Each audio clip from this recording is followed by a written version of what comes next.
नमस्कार दोस्तों, एक बार फिर स्वागत है आपका मेरे YouTube channel VK foods Balawala में।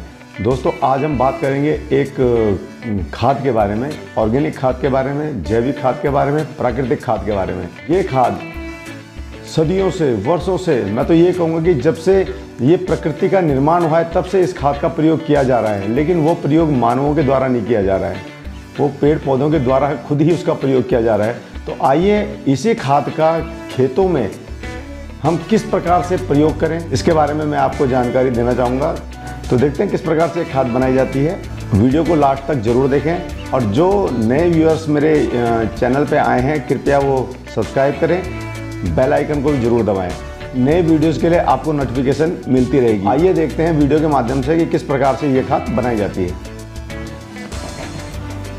तो दोस्तों, मैं फ्री की खाद की आपसे बात कर रहा था और उस खाद को अब मैं आपको दिखाता हूँ कि वो खाद आखिर है कौन सी खाद। ये जो खाद है, ये खाद वर्षों से, सदियों से प्रकृति के द्वारा हमें दी गई है, लेकिन हम उसका उपयोग नहीं कर पाते हैं। ये अनजाने में हो या जैसे भी हो, इसका हम उपयोग नहीं करते। दोस्तों, मैं बात कर रहा हूँ इस खाद की।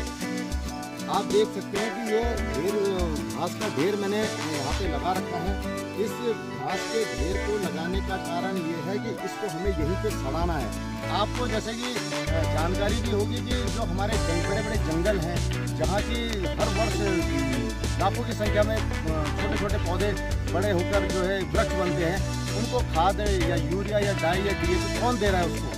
सिर्फ नेचुरली आप समझ सकते हैं कि इन्हीं पत्तों की खाद से वो ग्रो करते हैं और बड़े बड़े जंगलों में तब्दील हो जाते हैं। और इसी को हम किसान भाई क्या करते हैं कि इसे निकालकर सड़क, खेत के किनारे या मेड़ के ऊपर इधर उधर खेत से हटाकर निकाल देते हैं। जबकि इसका सही तरीका ये है कि आप इस प्रकार से इसका ढेर बना सकते हैं और इसका ढेर बनाकर आप अगर हो सके, यदि आपके पास उपलब्धता है, तो इसके ऊपर अगर हम एक टोकरी गोबर की डाल दें, चाहे वो कच्चा गोबर ही है, उसकी डाल दें, तो ये बहुत ही तेज़ी के साथ सड़ेगा और ये आपकी खेती को बहुत ही बढ़िया, कोई पोषक तत्व तो ऐसा नहीं है जो इसके अंदर नहीं है। तरीका मैं आपको दिखाता हूँ, आइए मेरे साथ।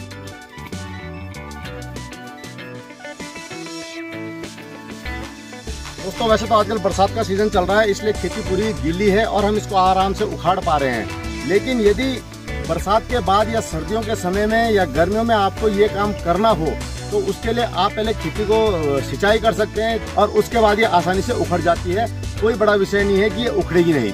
और इससे दो फायदे होंगे। एक तो आपकी खेती साफ हो रही है, जिसमें जड़ें भी नहीं बचेंगी, तो ये आने वाले समय में आपके लिए बहुत ही बढ़िया है, क्योंकि इसमें जो है दोबारा घास उगने के चांस कम हो जाएंगे।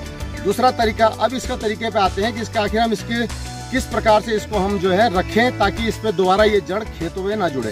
तो हमारा इसका सबसे बढ़िया तरीका ये है कि जो इसके ये पत्तियां हैं, इन पत्तियों को लेते हुए हम इसको इस प्रकार से रखेंगे। हम इस प्रकार से रखेंगे कि ये धरती के ऊपर टच ना हो। इसके लिए आप सिर्फ पत्तों का भी इस्तेमाल कर सकते हैं। आप किसी पेड़ के या अगल बगल से पत्ते लाकर उसको भी इस्तेमाल के रूप में कर लगा सकते हैं नीचे से, ताकि ये जड़ें जमीन को न पकड़ सके।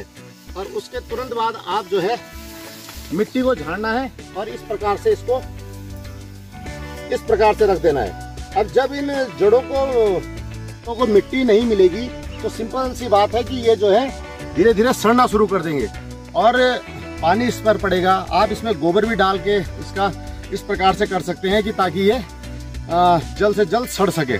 तो जैसे ही इसमें गोबर पड़ेगा, इसमें केंचुए निकलेंगे और केंचुए उसके साथ में उसको खाते हुए चले जाएंगे।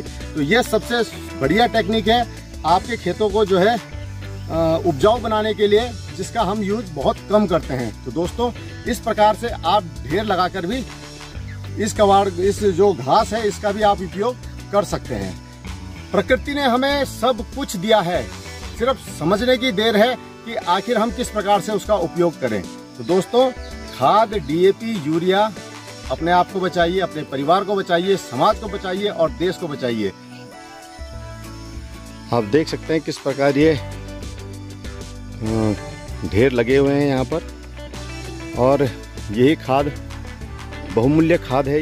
यहीं पर इसका उपयोग हो जाएगा। तो छोटी जोत के किसान तो इस कार्य को आसानी से कर सकते हैं। कोई बड़ा इसमें विषय नहीं है कि ये नहीं हो सकता है, क्योंकि खरपतवार तो हम सब उखाड़ते ही हैं, लेकिन उसका सही प्रकार से इस्तेमाल हम कर नहीं पाते हैं, जिसके कारण हमें जो है खेतों में डाई यूरिया वगैरह डालना पड़ता है।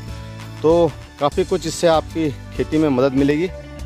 आप देख सकते हैं इसी प्रकार हमने खेतों के बीच में ये ढेर लगा के रखे हुए हैं और ये ढेर कुछ समय बाद सड़ जाएंगे, कुछ ही समय इनको रखे हुए हुआ है। और अगर आप गोबर डाल सके तो बहुत अच्छी बात है। तो आप इसका इस्तेमाल इस प्रकार से कीजिए और 0 बजट में आप खेती कीजिए। इसमें आपका सिर्फ श्रम लगेगा और वो श्रम आपके शरीर को ही स्वस्थ रखेगा। धन्यवाद। जय हिंद, जय भारत।